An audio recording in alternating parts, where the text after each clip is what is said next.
Justin from Justin's Founded Youth, and today I wanted to go over a question I get a lot, which is, why do I need so much protein for muscle growth? And very simply, and first, just need to make sure that you know proteins are the building blocks for muscles, right? If you take and you dry out your muscle cells, they are going to be made primarily out of proteins. So if you want to be able to build your muscles, you need to give it the basic raw materials needed to build the muscles. Okay, great. Now we understand that you need proteins to build muscles, but why so much, right? And that's because your body doesn't really prioritize your skeletal muscle growth. Sorry, that's just the case, right? Your body, as far as needs for muscle growth, is going to prioritize repairing and maintaining your organs first and foremost, right? So almost all your internal organs are made out of, what is called smooth muscle cells, and so those, they're also made out of proteins, right? And your body is constantly using those. They need to be repaired. Cells are dying, need to be replaced, and so repairing and maintaining your internal organs is always going to be a priority. It's keeping you alive over building skeletal muscles. The other thing is, a lot of these proteins are used to create enzymes that your body needs for chemical reactions. So again, keeping you alive first. Likewise, skin, hair, all that stuff needs proteins, maintain, grow. So, basically, towards the very bottom is where your body prioritizes the protein that's left over after everything for building your skeletal muscles up. And so that's why we sort of need more, right? Because a lot of people will say, well, FDA recommends like only 50 grams of protein a day, or which sort of roughly translates into about 0.35 grams of protein per pound of body weight a day. And that's fine if you don't want to die, right?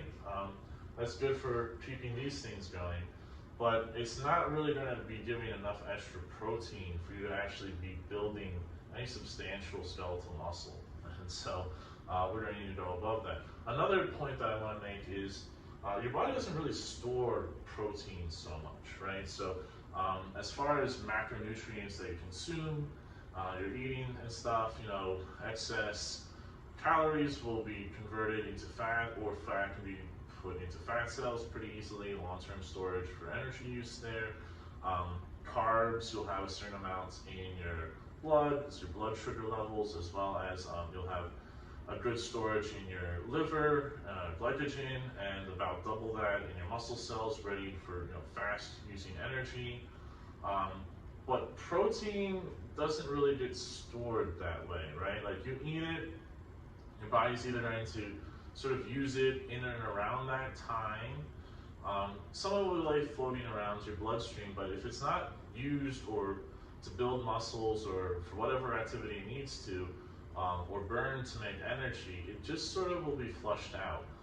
The asterisk on this does sort of entail the fact that your body kind of stores protein, but it stores it in your skeletal muscles.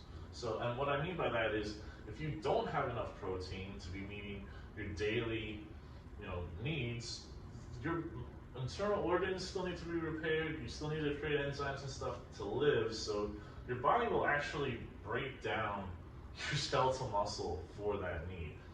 So it doesn't really store, but it kind of does in your skeletal muscle. But you don't want to be breaking down skeletal muscle if you're trying to grow your muscles, right? That's not what you want. So we want more protein, so to completely avoid that, if at all possible, as well as enough excess to be building more. So I have a little chart here, muscle growth, our y-axis. You basically need to have at least this 3.5 grams per day to survive. Anything below, you're going to start having health problems long term. If you go to 0 and do it long enough, you will die. You need protein to survive. It is an essential macronutrient, so don't create some new crazy diet where you're like, hey, I found out a great idea. If I just cut all protein out, I'm gonna lose weight. You will, because you'll die. So don't do that. Don't do that, really bad idea. Okay, so we need that basic amount, and then as we get a bit higher than that, all right, we're gonna allow for more muscle growth. So 0.5, all right. Literature seems to point at really 0.8 for the most part, as long as you're having quality proteins, is going to sort of max this out. I know a lot of people, including myself, sort of preach this 1 gram, and that's just a little bit more for insurance. It's like, okay, well, we know 0.8 is probably good enough, but if we go a little bit higher, then we're definitely having enough proteins for muscle growth. So if that's not the case, then it's maybe something else we need to change. The other point is that quality proteins, right? So some proteins are better than others for this. Your body can digest and use them a lot better. Whey protein, it's made into a powder for a reason. It's sort of the best that your body can use. You have egg whites and all of these things. They're really good. You also have vegan, vegetarian sort of options that are pretty good, like soy and whatnot.